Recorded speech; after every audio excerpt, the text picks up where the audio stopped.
आज हमारा जो आप लोगों से मिलने का जो मकसद था, उसका सबसे बड़ा कारण ये था कि शिमला की अगर हम बात करें सड़कों को लेके, आज अखबार में भी माननीय मुख्यमंत्री जी ने, मैंने आज खबर पढ़ी कि किस प्रकार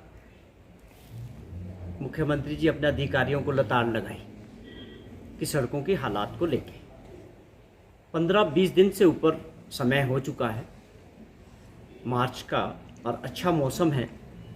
इस वक्त ये सही समय है सड़कों की रिपेयर को लेके सरकार को, क्योंकि शिमला या हिमाचल प्रदेश में बहुत कम समय सड़कों को टायरिंग के लेके या सड़कों को रिपेयर को लेके बहुत कम समय मिलता है। लेकिन सरकार की नींद नहीं खुलती या इनकी अधिकारियों की नींद नहीं खुलती। जिस प्रकार खुद मुख्यमंत्री जी ने कल एक्सेप्ट किया है कि उन्होंने अधिकारियों को बुलाया और लताड़ लगाई है कि आप लोग काम नहीं कर रहे, ये दर्शाता है कि सरकार की कार्यप्रणाली किस तरह की। हम यही मुद्दा उठा रहे थे कि सड़कों की हालात बहुत ख़राब है। सर्दियों के बाद आप किसी भी सड़क में, शहर की, मैं शिमला शहर की भी बात करूं तो हर सड़क पे आपको गड्ढे मिलेंगे और उन गड्ढों की रिपेयर नहीं हो रही है। तो ये सरकार की प्राथमिकता, अगर आप बात करते हो कि शिमला एक स्मार्ट सिटी की ओर जा रहा है, और शिमला स्मार्ट सिटी कैसे हो सकता है जिनकी सड़कों की हालात इस तरह से हैं कि किसी भी सड़क पे आप जाइए, कोई भी क्षेत्र हो, आप पूरे शहर के अंदर ढली की बात करें, शिमला शहर की बात करें, संजौली की बात करें, बालूगंज की बात करें, समर हिल की बात करें, न्यू शिमला एरिया है, हर जगह सड़कों पे गड्ढे हैं। और आने वाला समय टूरिस्ट सीज़न का है। बड़े समय के बाद, कोरोना काल के 2.5-3 साल के बाद लोग शिमला में जो है टूरिज़्म को देख रहे हैं कि आने वाला समय टूरिस्ट की दृष्टि से अच्छा रहेगा। तो हमारा सवाल ये है कि सरकार की क्या तैयारियां हैं, एडमिनिस्ट्रेशन की क्या तैयारियां हैं कि टूरिज़्म इंडस्ट्री को दोबारा पटरी पे लाना है, जो पटरी से उखड़ चुका है, जिसकी वजह से हज़ारों लोगों का रोज़गार भी गया। लोगों को जो होटल इंडस्ट्री थी या दूसरे लोग टैक्सी चालक थे और भी इससे जुड़े हुए जो व्यवसाय थे, सबको बड़ा भारी नुकसान 2.5-3 सालों से हुआ था। तो क्या सरकार की जिम्मेवारी नहीं है कि अब आने वाली सरकार आने वाले टूरिस्ट सीज़न के लिए अपने आप को किस तरह तैयार कर रही है? अगर आपकी सड़कों की ये हालात है, पानी की व्यवस्था आपके सामने है कि शिमला में पानी 3-3 दिन बाद नहीं मिल रहा है, और दूसरी व्यवस्था भी इसी तरह की है। तो ये सरकार स्मार्ट सिटी की बात करना, अगर आप शिमला के अंदर जाते हो, एक एरिया से दूसरे एरिया को जाना है तो तकरीबन 2 घंटे का समय ट्रैफिक जैम की वजह से लग रहा है। और ये 1-2 दिन की बात नहीं है, ये एक रेगुलर चीज़ हो चुकी है कि आप विक्ट्री टनल एरिया में जाइए, आपका 2 घंटे का समय लगेगा। आप ढली टनल की ओर जाइए, ढली क्रॉस करके संजौली की ओर जाइए, हर जगह आपको ट्रैफिक जाम मिलेगा। खलीनी की ओर जाइए, आपको ट्रैफिक जाम मिलेगा। आखिरकार इसका कब ये सारी चीज़ों से शिमला की जनता को, इन सारी जो व्यवस्था खराब हुई है, ये कैसे ठीक होगी? सरकार, मुझे लगता है, किसी बात को गंभीरता से नहीं ले रही है। देखिए, जहाँ तक सवाल है आम आदमी पार्टी की हिमाचल प्रदेश में एंट्री का सवाल है, पंजाब में जो उनको परिणाम मिले उससे वो उत्साहित है स्वाभाविक तौर पे। लेकिन अगर आप ये सोचें कि उस तरह का माहौल जो पंजाब में था, हिमाचल प्रदेश में आम आदमी पार्टी को मिलने वाला है, उसमें मैं सहमत नहीं हूँ। उसके कारण है, जब भी हिमाचल प्रदेश में थर्ड फ्रंट या तीसरा दल बनाने की बात हुई है पास्ट में, चाहे जनता दल की हम बात करें तो काफ़ी बड़े चेहरा थे, उसमें भी काफ़ी बड़े बड़े लीडर्स थे, तो वो सक्सेस नहीं हुआ। उसके बाद पंडित सुखराम जी ने प्रयास किया, HVC बनाई, तो उस वक़्त भी वो सक्सेस नहीं हो पाए। उसके बाद महेश्वर सिंह जी ने भी एक प्रयास किया और वो भी फेल हुए। तो मैं ये कह सकता हूँ कि जो हिमाचल प्रदेश का राजनीतिक इतिहास है, वो ये साफ तौर पे बताता है कि हिमाचल प्रदेश की जनता 2 पार्टी सिस्टम से अपने आप को सहमत है। भाजपा की बात है या कांग्रेस, दोनों मजबूत संगठन हिमाचल प्रदेश में हैं, और कांग्रेस पार्टी का अपना मजबूत आधार है। और कांग्रेस पार्टी ने तकरीबन 60 साल से ऊपर इस प्रदेश की सेवा की है। नेताओं ने जनता के साथ मिलके जो विकास हिमाचल प्रदेश में हुए हैं, छोटा राज्य होने के बावजूद, तो उसमें कांग्रेस पार्टी के नेतृत्व की सोच रही है। तो आज भी हमारे पास एक स्ट्रॉन्ग कार्यकर्ताओं का बेस है और नेता भी है।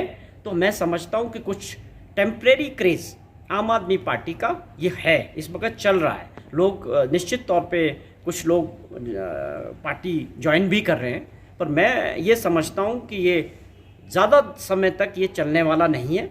ये पार्टी अपने आप को एक ट्रायल के बेस पे हिमाचल प्रदेश में अभी शुरू कर रही है। तो और इनका ट्रायल जो है म्यूनिसिपल कॉरपोरेशन शिमला से शुरू होगा। जहाँ तक सवाल आपने किया कि पंजाब में इनको एक बड़ी सफलता मिली, उसमें भी उनको काफ़ी समय लगा। 10 साल के करीब ये जो है अपने आप को सफलता के करीब पहुँचे हैं। तकरीबन तीसरा चौथा चुनाव था ये आम आदमी पार्टी का पंजाब में, उसके बाद वहाँ पर ये सफल हुए। तो हिमाचल में ऐसी कोई परिस्थितियाँ मुझे लगती नहीं। हिमाचल का मतदाता और जनता बहुत जागरूक है और वोटर भी जागरूक है। वो जानते हैं कि किस दल के साथ जाके प्रदेश का विकास आगे बढ़ सकता है और हिमाचल आगे बढ़ सकता है। तो मैं ये दावे के साथ कह सकता हूँ कि आने वाले टाइम में आम आदमी पार्टी के लिए ये पंजाब वाला माहौल हिमाचल प्रदेश में नहीं रहेगा।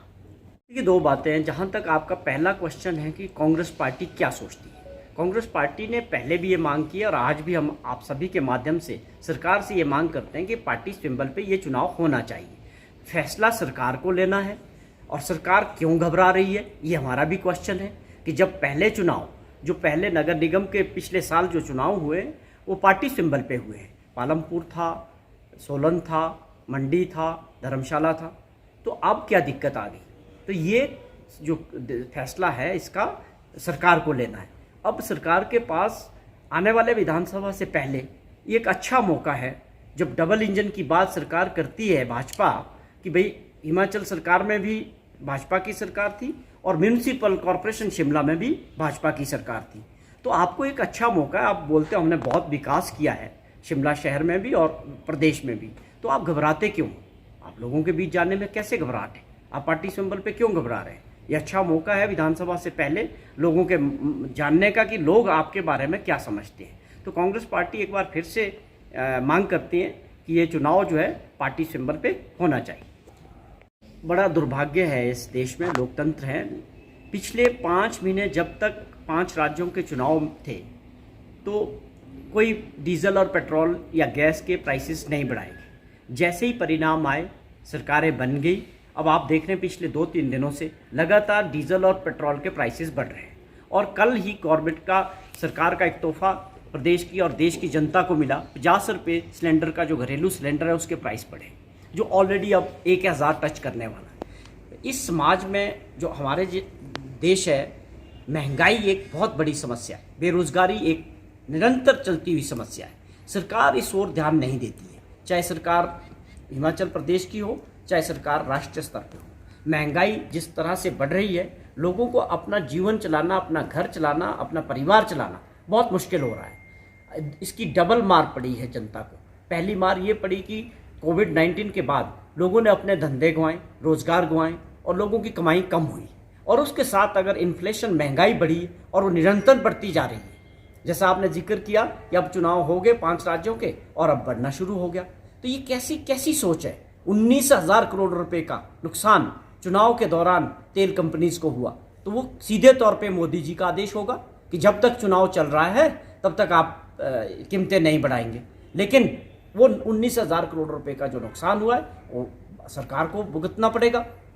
तो ये जो महंगाई की जो मार है ये बहुत ज़बरदस्त ढंग से जनता को, जहाँ कमाई भी घटी और महंगाई बढ़ी, डबल मार इस वक्त जो है देश की और प्रदेश की जनता झेल रही है। सरकार अपनी नींद से बाहर नहीं आ रही है। किस प्रकार आप लोगों को राहत दे पाए, उससे पूरी तरह से सरकार लोगों को राहत देने में फेल हुई। प्रदेश में जिस तरह से आम आदमी